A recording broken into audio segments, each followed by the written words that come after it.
نحمده ونصلي على رسوله الكريم أما بعد فأعوذ بالله من الشيطان الرجيم بسم الله الرحمن الرحيم رب اشرح لي صدري ويسر لي أمري واحلل عقدة من لساني يفقهوا قولي. صفحہ نمبر 60 پیج 60 فصل چہارم فصل 4 نوافل کا بیان. نوافل نفل کی جمع ہے اور نفل کہتے ہیں زائد چیز کو. چونکہ ہم طہارت اور نماز کے بارے میں مختلف چیزیں پڑھ رہے ہیں، آج اسی سلسلے میں نوافل کا بیان ہے. لکھتے ہیں کہ جان لو کہ فرض نماز کے علاوہ جو بھی نماز ہے، فرض نماز کے علاوہ جو بھی نماز ہے اس کی 3 قسمیں ہیں. فرض نماز کون کون سی؟ 5 پریئرز. اس میں فرض کیا ہے؟ جیسے فجر میں 2 رکعت، ظہر میں 4 رکعت، عصر 4، مغرب 3 اور عشاء 4. یہ تو فرض نمازیں، ٹھیک ہے، یہ فرائض میں سے ہے. اس کے علاوہ جو کچھ بھی ہے اس کی 3 قسمیں ہیں. نمبر 1 سنن، نمبر 2 مستحبات اور نمبر 3 نوافل. سنت تو وہ ہے جس پر رسول اللہ صلی اللہ علیہ وسلم نے ہمیشگی کی ہو، جیسے کہ فرائض کے بعد سنن مؤکدہ اور وتر وغیرہ. وتر کو بعض علماء واجب قرار دیتے ہیں جو سنت سے 1 درجہ اوپر ہے، اور بعض اس کو سنت مؤکدہ ہی کا درجہ دیتے ہیں. مؤکدہ کا لفظ جو ہے یہ تاکید سے ہے، یعنی جس کی بہت تاکید ہے، اور اس اعتبار سے کہ نبی صلی اللہ علیہ وسلم نے اس کو بہت تاکید کے ساتھ ادا کیا ہے، خصوصاً فجر کی سنتیں. تو یہ کون کون سی ہیں؟ فجر میں کتنی ہیں؟ 2. ظہر میں کتنی ہیں؟ 6 یا 4، یعنی اس میں چوائس ہے.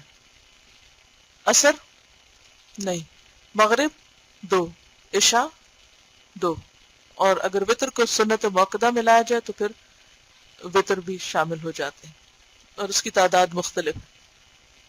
مستحب وہ ہے جس کی فضیلت تو احادیث میں آئی ہو لیکن حضرت صلی اللہ علیہ وسلم نے اس پر مداومت نہ کی ہو، یعنی ہمیشہ ادا نہیں کیا. مداومت کا مطلب کیا؟ دوام سے، دائمی. جیسے کہ گھر میں داخل ہوتے یا گھر سے نکلتے وقت نماز پڑھنا، یا جیسے عصر سے پہلے. نوافل وہ ہیں جو ان کے علاوہ ہوں، جن کے متعلق کوئی حدیث نہ آئی ہو لیکن انسان اسے اپنی خوشی سے کرے، اور ان تینوں اقسام کا نام نفل ہے. نفل زائد چیز کو کہتے ہیں اور یہ فرائض سے زائد ہیں. معلوم ہونا چاہیے کہ بدن کی نفلی عبادت میں سب سے افضل نماز ہے. اس میں 2-3 چیزیں ہیں. ایک تو یہ کہ نماز کی بڑی تقسیم 2 حصوں پر مشتمل ہے، ایک فرض اور ایک نفل. پھر نفل کے درجات ہیں. اعلیٰ درجے میں کیا آتا ہے؟ یعنی اگر نماز کو 2 حصوں میں تقسیم کیا جائے تو وہ کون سے 2 حصے ہیں؟ ایک فرض اور دوسرے نفل. پھر نفل کے درجے ہیں. نمبر 1 سنت موقدہ کا درجہ ہے، دوسرے مستحبات کا، اور تیسرے عام نوافل. ٹھیک ہے. بعض نے اس کو اس طرح بھی کہا ہے، سنت موقدہ، سنت غیر موقدہ اور نوافل، جو ہمارے عموماً ٹرمز استعمال ہوتی ہیں. قرآن پاک کی تفسیر میں بارہا یہ بات آپ کو بتائی جا چکی ہے کہ ہر عمل ایک درجے پر نہیں ہوتا. کوئی بھی عمل ہو، خواہ وہ نماز ہو، خواہ وہ روزہ ہو، خواہ حج ہو، زکوٰۃ ہو، ہر عمل کے مختلف درجے ہیں، لیولز ہیں، گریڈز ہیں. کوئی عمل بذات خود اعلیٰ درجے کا ہوتا ہے اور پھر اس کے اندر بھی درجے ہوتے ہیں. جیسے قرآن پاک کو پڑھنے کے بھی درجے ہیں، سمجھنے بھی درجے ہیں. پھر اسی طرح نماز کے بھی درجے ہیں، یعنی کوئی فرض ہے اور کوئی نفل ہے، اور نفل میں پھر درجے ہیں. کسی کی تو بہت زیادہ تاکید آئی ہے اور آپ نے اسے کبھی ہارڈلی چھوڑا ہو، اور کچھ ایسے ہیں کہ جو آپ نے ادا کرنے پسند کیے، اور کچھ ایسے ہیں کہ جن پہ فضیلت تو بتا دی گئی لیکن اس کے علاوہ بھی انسان کو آزادی ہے کہ جب چاہے نفل ادا کر لے. ان کی کوئی تعداد نہیں مقرر کی. یعنی کچھ تو ایسے ہیں کہ جن کے اوقات یا جن کے نام بھی ہیں. جیسے تہجد کی نماز کیا ہے؟ فرض نہیں، کیا ہے؟ نفل ہے۔ کس درجے کے نفل ہے؟ کس درجے کے؟ اعلیٰ ترین درجے کے۔ فرض نمازوں کے بعد اور سنت موقدہ کے بعد جو بہترین پسندیدہ نماز ہے وہ کیا ہے؟ تہجد کی نماز، کیونکہ سب سے زیادہ وہ اللہ کے قریب کرنے والی۔ اس کے علاوہ اور کون سی نفلی نمازیں؟ چاشت کی، چاشت اشراق، اور صلاۃ التسبیح، اور صلاۃ الاستخارہ، کسوف اور خسوف، وہ کون سے؟ جب سورج اور چاند کو گرہن لگتا ہے اس وقت کی۔ صلاۃ الاستسقاء، وہ کیا ہوتی ہے؟ بارش نہ ہو تو نماز ادا کرتے ہیں۔ توبہ کے لیے نفل پڑھنا، استغفار، توبہ استغفار کے لیے کوئی ضرورت پیش آئے تو اس وقت نفل ادا کرنا، ان کا کوئی وقت مقرر نہیں ہے، نہ ہی ان کا کوئی خاص نام ہے۔ نبی صلی اللہ علیہ وسلم کا طریقہ کیا تھا کہ جب بھی کچھ مشکل پیش آتی آپ فوراً نماز کی طرف دوڑتے۔ اب اس نماز کا نام کیا؟ بس نفل نماز ہے، یہ کبھی بھی ادا کی جا سکتی۔ ٹھیک ہے، تو بات واضح ہو گئی۔ پہلی بات یہ کہ نماز دو حصوں پہ تقسیم ہے، نمبر 1 فرض اور نمبر 2 نفل۔ نفل 3 اقسام کے ہیں، ایک وہ جن پہ آپ نے تاکید کی، دوسرے جو مستحب ہیں، اور تیسرے جتنے چاہیں، نو نیم نو نمبر۔ اور پھر بدن کی جو عبادتیں، ہمارے جسم کے اعضاء جو عبادت کرتے ہیں، ان میں سب سے بہترین عبادت کون سی ہے؟ نفل نماز۔ یعنی ہم اپنے بدن سے جو بھی کوئی کام لیتے ہیں نیکی کا، تو ان میں اعلیٰ ترین کام کیا ہے؟ نماز کی ادائیگی۔ اور انسان اللہ تعالیٰ کا قرب کس طریقے سے اختیار کرتا ہے؟ نماز کے ذریعے، فرائض کی ادائیگی کے ذریعے۔ یعنی فرائض سے بڑھ کر کوئی چیز ایسی نہیں جو بندے کو اللہ سے قریب کرے۔ اگر کوئی بھی شخص یہ چاہتا ہے کہ وہ اللہ سے قریب ہو تو اسے اپنے فرائض ادا کرنے چاہیے، چاہے وہ نماز میں ہو یا روزے میں ہو یا حج زکوٰۃ میں ہو یا کسی بھی اور چیز میں۔ اپنی ڈیوٹی کا پورا کرنا اور کمٹمنٹس کو نبھانا، چاہے وہ اللہ کے ساتھ ہو یا بندوں کے ساتھ، وہ پسندیدہ ترین امور ہیں۔ اور اس کے بعد ایکسٹرا کام کرنا، خواہ وہ عبادات میں ہو اور خواہ وہ معاملات میں ہو، یہ احسان کا درجہ ہوتا ہے۔ اور نفل کا لفظی معنی کیا ہے؟ ایکسٹرا، زائد، جو ہم پر پابندی نہیں ڈالی گئی فرض کے درجے میں کہ جس کی پوچھ ہوگی اگر نہ کیا، لیکن اگر ہم کرتے ہیں تو اس پر اجر و ثواب بہت زیادہ ہے۔ بندہ اللہ کے قریب تر ہوتا چلا جاتا ہے، یہاں تک کہ حدیث میں آتا ہے کہ اللہ تعالیٰ کہتے ہیں کہ میں اس کا ہاتھ بن جاتا ہوں جس سے وہ پکڑتا ہے، میں اس کی آنکھ بن جاتا ہوں جس سے وہ دیکھتا ہے، میں اس کا پاؤں بن جاتا ہوں جس سے وہ چلتا ہے۔ یعنی اس سے پوری طرح اللہ کی تائید حاصل ہو جاتی۔ جب ہم وہ کام کرتے ہیں تو پھر اللہ تعالیٰ کی مدد شامل حال ہو جاتی اور اعمال قبولیت کے درجے میں پہنچ جاتے ہیں۔ تو بعض اوقات آپ سوچتے ہیں یہ جس کو انسیڈنس تھا، یہ کوئی انسیڈنس نہیں ہوتا، یہ اللہ کی تائید ہوتی، یعنی جو آپ چاہتے ہیں وہ آپ کے سامنے ہوتا ہے، اور یہ انسان کی اخلاص اور سچائی کی علامت ہوتا ہے۔ نوافل کی اقسام اور ان کے فضائل فقہ کی کتابوں میں مذکور و مشہور ہیں۔ نماز نبی آپ نے پڑھی ہے، کتاب الصلاۃ آپ پڑھ چکے ہیں، اور اس میں آپ دوبارہ بھی دیکھ سکتے ہیں کہ نوافل کی کیا کیا اقسام تھی۔ لیکن ان میں سے ہم نماز تسبیح کا ذکر کرتے ہیں کیونکہ اس کی کیفیت سے بعض لوگ واقف نہیں۔ نماز تسبیح کے بارے میں سنن ابی داؤد اور ابن ماجہ میں روایات آتی ہیں، اور ان کے طرق اتنے ہیں، یعنی اتنی مختلف طرح سے ان کو روایت کیا گیا کہ یہ حدیث حسن کے درجے میں پہنچتی۔ ٹھیک ہے، یعنی ضعیف حدیث نہیں۔ بعض لوگوں کا خیال ہے کہ شاید یہ ضعیف ہے، تو ضعیف نہیں۔ جب کسی حدیث کے جو چین آف نریٹرز ہیں وہ کئی ایک ہوں تو وہ سارے مل کے اس حدیث کو کیا درجہ دے دیتے؟ حسن کا درجہ دے دیتے۔ چونکہ نماز تسبیح میں اللہ کی تسبیح بہت زیادہ ہوتی، اور تسبیح ایک بہت فضیلت والا کام ہے، تو اس لیے انہوں نے اس کا ذکر کیا ہے، کیونکہ اس کی کیفیت سے بعض لوگ واقف نہیں، یعنی بعض لوگوں کو معلوم نہیں کہ نماز کیسے ادا کی جاتی۔ اور ہماری جن بہن کا یہاں انتقال ہوا تھا ان کے بارے میں یہ پتہ چلا کہ وہ ہر روز نماز تسبیح پڑھتی تھی، نماز کی محبت کی وجہ سے۔ تسبیح تو ویسے بھی بیٹھ کے پڑھتے رہتے ہیں، سبحان اللہ و بحمدہ سبحان اللہ العظیم، لیکن اگر وہی تسبیح نماز کے اندر ہو تو اس کا اجر اور ثواب اور زیادہ ہو جاتا۔ لیکن ظاہر ہے کہ ان کے اوپر اور ایسی ذمہ داریاں نہیں تھی جن کے اوپر علم حاصل کرنے کی ذمہ داری ہو یا دیگر فرائض گھر کے ہوں یا بچوں کے ہوں تو پھر وہ ان کی پرائرٹی ہو جاتے ہیں. لیکن ہر انسان کے حالات ہمیشہ ایک جیسے نہیں رہتے. چھوٹے بچے ایک دن بڑے ہو جاتے، بچوں کی شادیاں ہو جاتی، فرصت فراغت زیادہ ہو جاتی، اور اسی طرح علم حاصل کرنے میں بھی بعض اوقات کچھ ٹائم ایسا ہوتا ہے کہ بہت پریشرز ہوتے ہیں، پھر اس کے بعد وہ ختم ہو جاتے ہیں، امتحانوں کا سلسلہ ختم ہو جاتا ہے.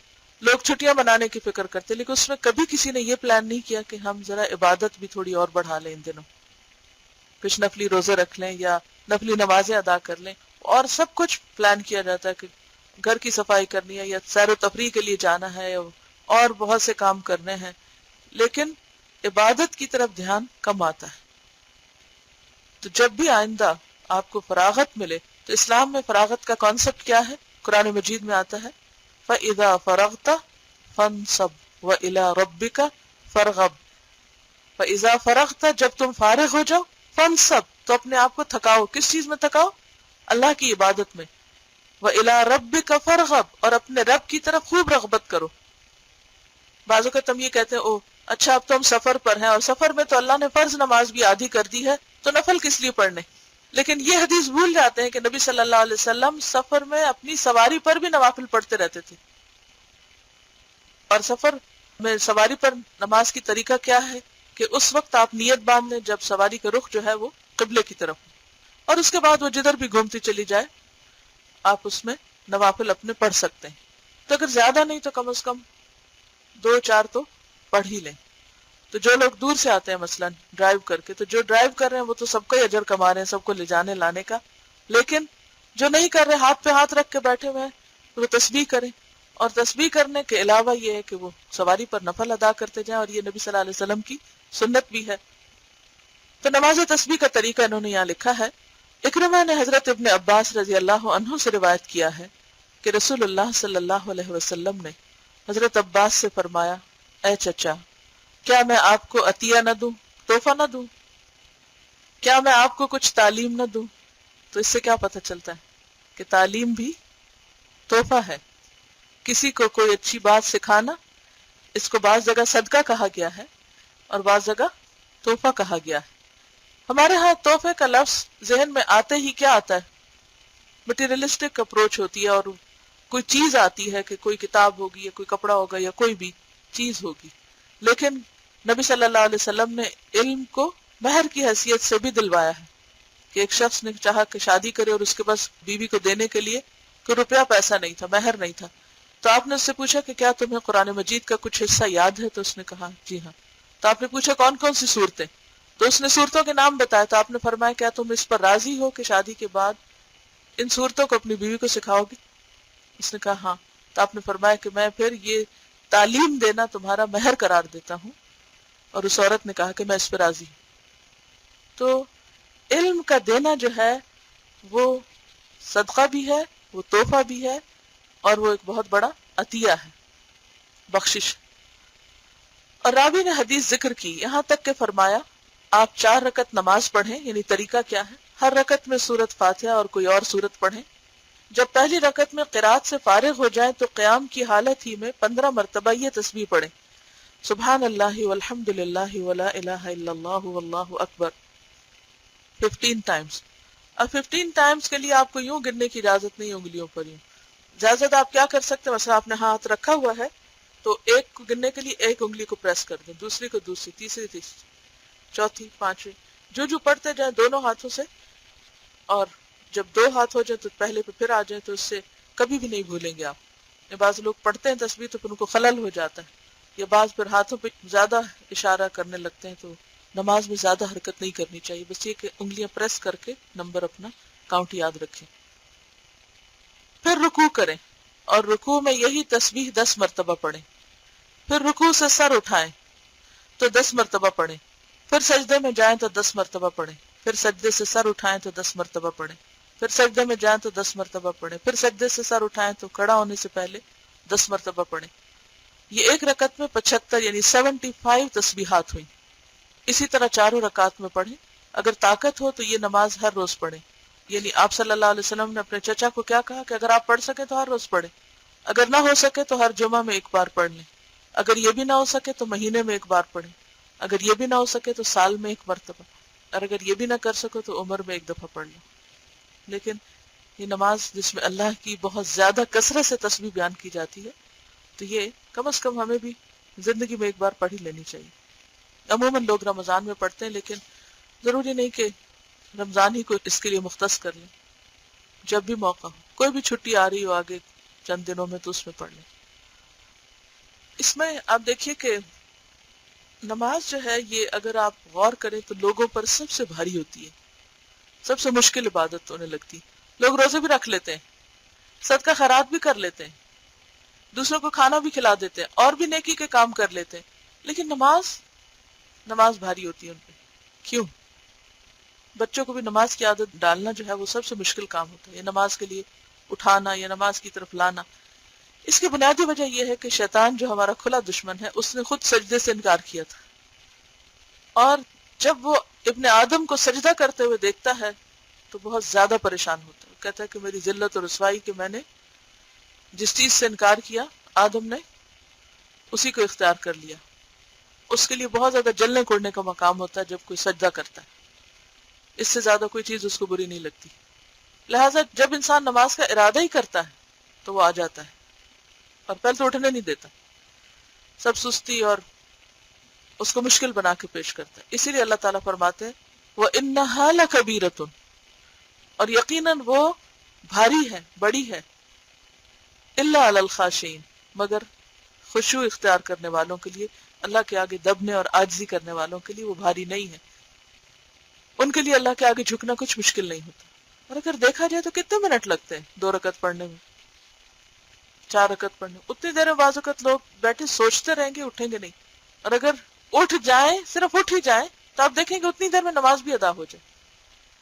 پھر جو وضو ہے تو اس پر اس نے شیطان نے اپنا چیلا مقرر کر رکھا ہے، خنزب، جو اس وقت وسوسے ڈالتا ہے اور کہتا ہے تم پاک ہی نہیں ہو، کیونکہ وہ شک ڈال دیتا ہے دل میں، تو پھر نماز میں دل ہی نہیں لگتا۔ جب نماز میں دل نہیں لگتا تو انسان سوچتا ہے ایسے پڑھنے کا کیا فائدہ، اور خصوصاً نوافل۔ فرض سے انسان پڑھ ہی لیتا تو کہتا ہے اچھا اتنی محنت بھی تم کرو اور تم پوری طرح پاک صاف بھی نہیں ہو تو پھر کیا فائدہ۔ اور میں نے دیکھا ہے وہ بہت سے لوگ تو نفل کوئی نہیں پڑھتے ہو، تو تم کیوں اپنے آپ کو ہلاک کرتے ہو۔ اور امام شافعی نے کہا ہے کہ علم کا حاصل کرنا جو ہے وہ نوافل کے ادا کرنے سے زیادہ بہتر ہے۔ حالانکہ ہم اتنی دیر راستے میں کھڑے ہو کے کسی سے باتیں کر لیں گے، کوئی ٹیلی فون کال اٹینڈ کر لیں گے، کوئی اور کام صفائی شروع کر دیں گے، وہ 5 منٹ جس میں 2 نفل ادا ہوتے ہیں وہ ہم کسی بھی کام میں لگا دیں گے، لیکن نفل پڑھنے کی طرف نہیں آئیں گے۔ تو یہ شیطان کا بہت بڑا وار ہوتا ہے، تو اس کو کٹ کرنے کی ضرورت ہے۔ اس بارے میں وہ ایک مشہور حدیث آپ کو شاید پہلے بھی سنائی گئی ہو، بہت ہی موٹیویشنل حدیث ہے۔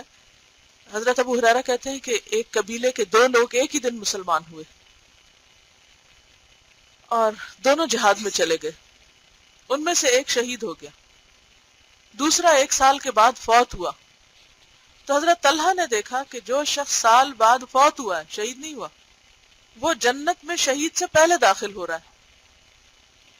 تو اس کو بڑی فکر ہوئی کہ یہ کیا معاملہ ہے، تو نبی صلی اللہ علیہ وسلم کے پاس آیا تو آپ نے فرمایا کہ کیا تم نے نہیں دیکھا کہ اس شخص نے 1 سال میں 1 ماہ کے روزے بھی رکھے اور 6000 سے زائد نماز کی رکعتیں بھی ادا کی، تو یقیناً اس کا درجہ شہید سے آگے ہو گیا، کیونکہ شہداء اور صالحین کے وہ صالحین میں شمار ہو گئے نا، تو صالحین میں شمار ہونے کے لیے بہترین چیز کیا ہے؟ نماز۔ اور جنت میں درجے ہیں، اور انسان کا درجہ ہر سجدے پر یعنی ہر رکعت پر 1 درجہ بڑھ جاتا ہے۔ کس کو کتنے اونچی جگہ پر گھر ملے گا، کتنا بلند مقام ہوگا، جتنا قرآن یاد ہوگا اور جتنے نماز کے رکعتیں زیادہ ہوں گی۔ تو جس کا جی چاہے اتنی ہی رکعتیں بڑھا لے۔ تو اس میں ہمیں بخل نہیں کرنا چاہیے، صرف اپنے آپ کو سمجھانے کی ضرورت ہے کہ آخر کتنی دیر لگ جائے گی۔ ایک کہتی ہے کہ میں نے ایک دن اندازہ کیا کہ کتنی دیر آخر اس سارے کام کو لگتی ہے۔ 2.5 منٹ لگتے ہیں آرام سے وضو کرنے میں، اگر شیطان اس میں بہت وسوسہ نہ ڈالے، اور 5 منٹ لگتے ہیں آرام سے 2 رکعت ادا کرنے میں، جس میں انسان قل ہو اللہ پڑھ لے، اور اگر کوئی اور بھی چھوٹی موٹی صورت ادا کر لے تو چند سیکنڈز کا فرق پڑے گا۔ لیکن جو دولت آپ کو نصیب ہوگی سکون کی اور اطمینان کی، کتنے ہی مسائل اور کتنی ہی فکریں اور غم اور ہم پالے رکھتے ہیں ہم، لیکن اٹھ کے اللہ سے نہیں مدد حاصل کرتے تو اللہ تعالیٰ کیا فرماتے ہیں؟ وَاسْتَعِینُوا بِالصَّبْرِ وَالصَّلَاةِ، مدد مانگو صبر اور صلاۃ کے ساتھ، اور اللہ تعالیٰ سنتا ہے۔ سب سے زیادہ انسان جو اللہ کے قریب ہوتا ہے وہ سجدے کی حالت میں ہوتا ہے، وَاسْجُدْ وَاقْتَرِبْ، اور جب آپ سجدہ کریں تو اللہ کے قرب کو محسوس کیا کریں کہ میں یہاں اللہ کے قریب ترین ہوں اب، اور پھر سجدے کی حالت میں دعائیں بھی قبول ہوتی ہیں۔ مثلا صبح کے 2 رکعتیں جو ہیں نوافل، اشراق کے یا چاشت کے، وہ اگر انسان ادا کر لیتا ہے سارے دن کے لیے اس کو کافی ہو جاتا ہے، سارے کام اس کے سنور جاتے ہیں، دن بھر میں برکت ہو جاتی ہے۔ لیکن وہ 5 منٹ نکالنا ہمارے لیے بھاری ہوتا ہے، وہ صرف شیطان کا وسوسہ ہوتا ہے۔ ٹھیک ہے، اگر گھر میں آپ کو موقع نہیں ملا یہاں آتے ہوئے راستے میں پڑھ لیا کریں، اور جو لوگ تھوڑی دیر بھی پہلے کلاس سے آ جاتے ہیں وہ کلاس روم میں آ کے ادھر ادھر بیٹھ کے انتظار کرنے کے بجائے سیدھا مسجد جایا کریں۔ آپ لوگ خوش قسمت ہیں کہ آپ کے لیے صاف ستھری مسجد ہر وقت حاضر رہتی ہے، کوئی اس کا دروازہ ایسا نہیں کہ جو بند ہو کہ آپ اندر نہیں جا سکتے، جب آپ کا جی چاہے جائیں۔ اور اللہ کے محبوب بندوں کا دل کہاں اٹکا ہوا ہوتا ہے؟ مسجد میں، کیونکہ ہمارے ہم اور فکریں اور غم تو کبھی ختم ہونے کا نام ہی نہیں لیں گے، یہ تو زندگی کے ساتھ ہے، کیونکہ زندگی ہے امتحان۔ ہمارے بچے جو اسکولوں میں جاتے ہیں وہ اگر کہیں تو جمعہ پڑھتے ہی نہیں ہیں، اور اگر کہیں جمعہ ہے بھی تو وہ بس ایک کھیل ہی ہے، وہ کیونکہ کوئی عالم تو نہیں ہوتا خطبہ دینے کے لیے، وہ خود ہی کچھ نہ کچھ کر رہے ہوتے ہیں، تو وہ جو جمعے کی روح ہے، اسپرٹ، وہ نہیں حاصل ہوتی۔ جمعے کی جو اسپرٹ ہے وہ یہ کہ مسلمانوں کا اجتماع ہے، جمع ہونا ہے اور اکٹھے مل کر اللہ کی عبادت کرنا ہے۔ تو اس کے لیے کوشش ہونی چاہیے کہ سمر میں خاص طور پر بچوں کو اگر باپ نہیں بھی لے جا پاتے تو خود تاکید کے ساتھ انہیں مسجد ضرور پہنچائیں۔ نماز کے مسائل۔ ممنوع اوقات میں ایسی نفل نماز نہ پڑھے جس کا سبب نہ ہو۔ ممنوع اوقات کون سے؟ جب صبح سورج نکل رہا ہو، اندر باہر ہو، جب سورج ڈھل رہا ہو یعنی ظہر سے تھوڑی دیر پہلے، اور مغرب کے وقت جب سورج غروب ہو رہا ہو۔ ان اوقات میں سبب کے بغیر نفل نہ پڑھے۔ اب آگے آ جائے گا کہ سبب کیا ہوتا ہے۔ جیسے کہ نماز تسبیح، یعنی ایسے اوقات میں، زوال کے اوقات میں نہ پڑھے، کیونکہ ممنوع اوقات میں نماز پڑھنے کی ممانعت بڑی مؤکد ہے، یعنی بہت اس کی تاکید ہے، نہیں پڑھنی چاہیے۔ یہ نفل نمازیں ضعیف ہیں، ان کا مقابلہ نہیں کر سکتی، یعنی ان کی روایات جو ہیں وہ ان سے درجے میں کم ہیں جو زوال کے وقت نماز نہ پڑھنے کی۔